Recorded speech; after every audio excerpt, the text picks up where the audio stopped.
Vascão, vitória importantíssima do Vasco em cima do Sport, jogo duro, jogo difícil, mas o importante foi que o Vasco saiu com a vitória, 3 pontinhos, o Vasco vai a 6 pontos.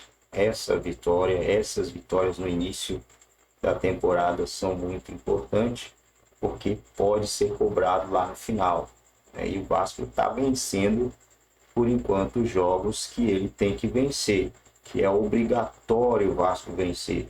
O próximo jogo já é contra o Ceará, jogo fora de casa. O Ceará acabou de subir para a primeira divisão. Dá para vencer?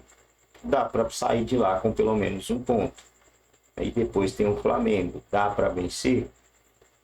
É aquele jogo que você não vai contar a vitória, né? É aquele jogo que você vai falar, pô, se vier, vim eu. Mas é jogo difícil. Ele ainda pode passar Felipe Anderson ali. Sim. Ah, não, vou botar um quarto homem no meio de campo, vou fechar e vou equilibrar. O que é melhor para barrar um Estevão? É o Hugo ou é o Bidu? É o Hugo. Mas aí eu vou ficar muito atrás, não vou sair. Então, na escolha, é uma escolha que as duas não te oferecem uma grande saída para esses problemas. E em outras posições, funções, isso acontece também. Se correr, o bicho pega, se ficar, o bicho come. Mas aí, eu acho que isso tudo, essas opções todas já existiam na final do Campeonato Paulista. Né? Estavam ali na mesa. E o Andileri conseguiu encarar o Estevão. A questão é que o Corinthians tinha um lateral que não tinha hoje. Que foi fundamental defensivamente. Surpreendentemente até, um cara que não jogava hoje 9 o problema do Corinthians não foi o Estevão. Acho que é isso. Mas foi aquele lado. Foi o plano de jogo do Palmeiras que resolveu, que funcionou totalmente. Inicia o jogo pressionando, pressiona. Os gols saíram, que poderiam não ter saído. Os gols saíram, tem o jogo na mão. Agora vamos recuar, vamos dar bola para o Corinthians e vamos jogar no contra-ataque. E foi isso que eles fizeram com muita qualidade o jogo inteiro e o Corinthians caiu. Não é sempre que a gente vê num jogo de futebol 2 gols acontecerem na jogada imediatamente subsequente a uma grande chance. Os 2 gols do Palmeiras foram assim. Então o gol sairia sim. Porque no primeiro o Donelli faz uma grande defesa, a bola sai da área, gol do Piquerez. No segundo, bola na trave, a bola sai da área, gol de fora. Você está pegando a segunda bola, mas assim, gols assim, da entrada da área, no caso do Piquerez, da entrada da área, do Martínez um pouco mais de trás, a probabilidade de entrar é menor do que quando você finaliza perto do gol. É verdade. Então, poderia não ter acertado o chute, aí tem a qualidade da finalização também. Claro. Mas assim, que o volume é avassalador. Situações foram criadas. As situações estavam aparecendo e a probabilidade do gol sair era grande. Saíram 2 logo. E no segundo tempo, o Palmeiras esteve perto. Teve um gol anulado, por um detalhe, e teve pelo menos outras 3 grandes chances de ter feito mais um gol. Poderia ter sido uma goleada, não seria absurdo. Assim, O Abel vai falar aí. A impressão que você tem é que a grande chance, que é anterior ao gol, leva todo mundo para dentro da área. E aí a bola de fora, ela vira gol porque está todo mundo dentro da área. E mal distribuídos em campo, vamos ver o Abel. Tava sempre sobrando pro Palmeiras, né? Toda bola que vinha da área, sempre tinha um jogador do ficou Palmeiras ali. E quando chegou tarde. Exato, nunca tinha ninguém do Corinthians, sempre tinha alguém do Palmeiras para pegar essa sobra. Vamos ouvir o Abel, vamos lá. Depende do ponto de vista. Eu achei que nós, por exemplo, no jogo que fizemos contra o Corinthians em casa, que não ganhamos no final, que falhamos um penalti, na minha opinião. Jogamos tão bem, ou melhor se calhar do que hoje. A diferença é que as bolas não entraram. Eu sei que as avaliações que vocês fazem é sempre em cima dos resultados, mas na minha opinião esse jogo foi também muito bem conseguido. Infelizmente as oportunidades que tivemos não as fizemos como hoje. Hoje poderíamos e devíamos ter feito mais 2 ou 3 golos, mas não conseguimos. Abel, boa noite, Zé Henrique, Rádio Energia 97. Hoje eu vi o Palmeiras muito agrupado, né? Vinha um jogador do Corinthians, pegava a bola, 3, 4 ali tentando roubar a bola, um se ajudando. E aí, uma pergunta que o torcedor palmeirense provavelmente faria para você. Por que não jogou assim, né, contra o Corinthians em Itaquera? Você disse há pouco na coletiva passada sobre o Ranieri, se eu não me engano, mas eu vi essa aproximação, essa chegada e uma coisa muito importante. Faca nos dentes. Hoje o Palmeiras entrou realmente para jogar um clássico? Não, olha... Eu falei com o teu amigo no início do jogo. Nós fizemos o Paulistão praticamente sem reforços. O nosso melhor jogador no Paulistão lesionou-se, nunca mais jogou até à data de hoje. São factos. Eu entendo que as expectativas estão muito altas. Nem mesmo o Verstappen agora consegue ganhar sempre em primeiro. As atualizações às vezes demoram a chegar ao ponto que cada um quer. Portanto, eu não vou alterar uma vírgula daquilo que foi das críticas que nós recebemos há um tempo atrás. Há muito trabalho para fazer. Há muita atualização para fazer nesta máquina. Já fizemos hoje algumas, ou já tínhamos feito já no Sport. Já tínhamos feito em casa com o próprio Botafogo, ainda com apenas 2 dias de recuperação após uma final, que também ninguém fala, ninguém quer saber, também disso. Mesmo agora no último jogo com o Cerro continuamos nessa atualização e, como disse, a jornada é longa, mas é importante que os jogadores vão percebendo as atualizações ou a atualização que eu fiz e vamos ganhar umas vezes e perder outras. Abel, boa noite. Gustavo Soler, da Rádio Bandeirantes. E nessas atualizações que você fez na equipe, deu para perceber um Estevão não ficando muito pelo lado direito. Muitas vezes o Estevão caía por dentro, caía pela esquerda, buscava muito atacar de todos os lados do campo pelo setor ofensivo. Essa foi uma mudança também naquelas rotas de ataque que você já falou em outras entrevistas. Teve uma atualização nessas rotas de ataques do Palmeiras. Uma segunda pergunta, né? Antes do jogo, vocês acabaram perdendo o Murilo com um problema físico, e aí o Michael, o único zagueiro, é quem fica no banco. Quero te perguntar sobre o Naves, porque você já falou contra o São Bernardo, que era um jogador que o Palmeiras quer ajudar, pode procurar um novo espaço, mas depois da final do Campeonato Paulista, o próprio Naves conversou com a gente e falou, não, pensei, acho que eu vou ficar. O Naves, ele fica ou é um jogador que o Palmeiras hoje busca um outro espaço para ele?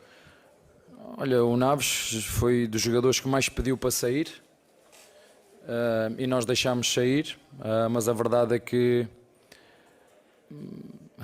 não apareceu, a não ser agora, o Botafogo, e apareceu porque tem um jogador lesionado e nós não vamos emprestar a um jogador. Se quiser, paga, há um preço e não é muito caro. Se quiserem esse jogador, pagam e a gente não tem. Eu não tenho problema nenhum em vender jogadores ao meu rival.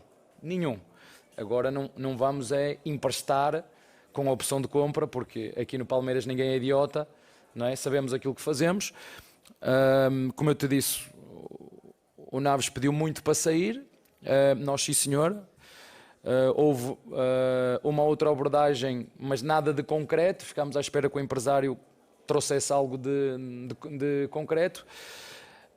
Não trouxe nada, como tu disseste, é nosso jogador. Infelizmente hoje, como tu disseste muito bem, o Murilo lesionou-se. Como tu disseste muito bem, apesar de ter pedido muito para ir embora, jogou muito no Paulistão, inclusive entrou na final, como tu sabes, portanto. A concorrência ela é forte para todos e ele faz parte do grupo. Agora não podemos aceitar negócios que não fazem sentido absolutamente nenhum. Vamos esperar até o final, até meio do ano, e ver o que é melhor para todas as partes. Mas essa é uma questão mais do departamento de futebol, não é uma questão minha. Eu já disse que gosto muito do jogador, inclusive jogou muito connosco, mas o jogador é um jogador que quer jogar mais, eu entendo isso perfeitamente. Agora é uma questão que o Barros tem que resolver. A outra pergunta das atualizações que tu estavas a dizer, como deves calcular, não te vou dizer o que é que nós fizemos. E a segunda pergunta, e reforçando ainda isso, o Estevão jogou exatamente igual que nós jogámos hoje no primeiro jogo que fizemos com o Corinthians, que falhámos o penalti no último minuto. Exatamente igual. Qual foi a diferença? Hoje conseguimos fazer 2 golos. E por incrível que pareça, 2 golaços, né? Fora da área. E às vezes aqueles que são dentro da área facinho para fazer, às vezes não conseguimos fazer. Mas é bom que os nossos jogadores entendam que as equipas cada vez que jogam com o Palmeiras jogam muito retrancadas, como foi 23 remates contra 2 ou 3 deste mesmo rival em nossa casa, e nós não conseguimos furar aquela linha, se calhar muito por culpa destes remates exteriores, e esta é uma das armas que nós temos que ter. para além dos cruzamentos, para além das combinações, para além das viradas de flanco. Equipas que jogam tão baixas e tão cerradas, temos que usar e bem os remates exteriores, porque já o sofremos, por exemplo, quando fomos jogar no primeiro jogo da Libertadores, 2 golaços, é uma das armas que temos, e fico feliz por os jogadores ouvirem o que o treinador lhes diz, e mais do que tudo, nós só fazemos golos se chutarmos no golo, e são 2 jogadores que têm essas características, e espero que continuem a arriscar. Edson Rufino, 105 FM. Hoje foi o 4º jogo envolvendo Palmeiras e Corinthians. Eu queria saber, se você puder falar, a respeito da preleção. Foi muito diferente dos jogos anteriores, porque o Palmeiras esteve em campo, encarou o jogo como se fosse uma final de campeonato. Não,